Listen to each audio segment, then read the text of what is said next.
So let's talk about simulators a little bit. There's a philosophy that I think is very appropriate that's train as you fly.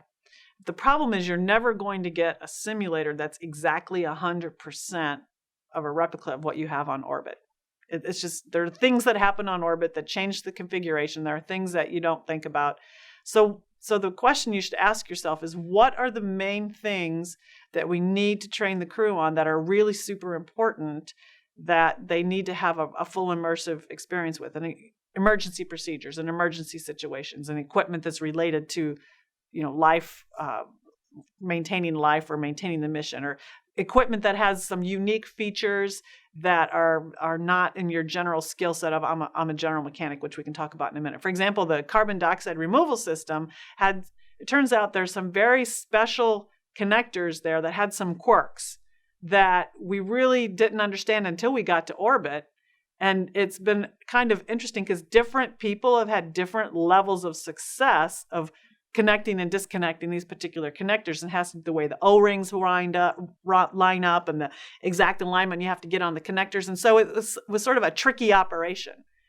And so maybe something like that you want to have in a simulator, but you're never going to catch up everything. So you have to have people who are crew members who have a little bit of an understanding of, systems or skills based on common sense and a wide variety of mechanical, electrical understanding, or at least the ability to know and not fear going in to tackle these things.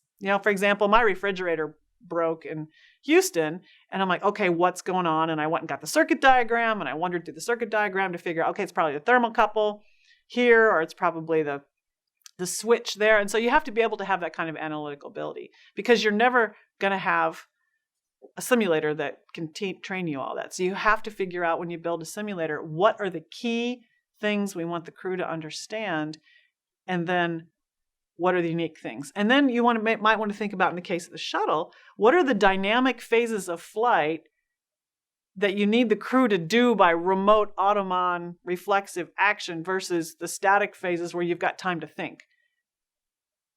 Because you could argue with the shuttle, during ascent, you didn't have time to think about where the engines were wired. You needed to know in your head where the engines were wired. So you knew if bus B went down, if you were going to have an electrical lockup, or where you were going to have a hydraulic lockup if, the APU2 went down, things like that. So you have to look at the dynamics involved in the phases of flight. So there are ways to build simulators that give you a lot of functionality, but you have to recognize you're never going to cover 100% of it. And you have to have people who can flex to that on orbit. You can't have someone so locked into, I didn't get this in training, so therefore I'm paralyzed.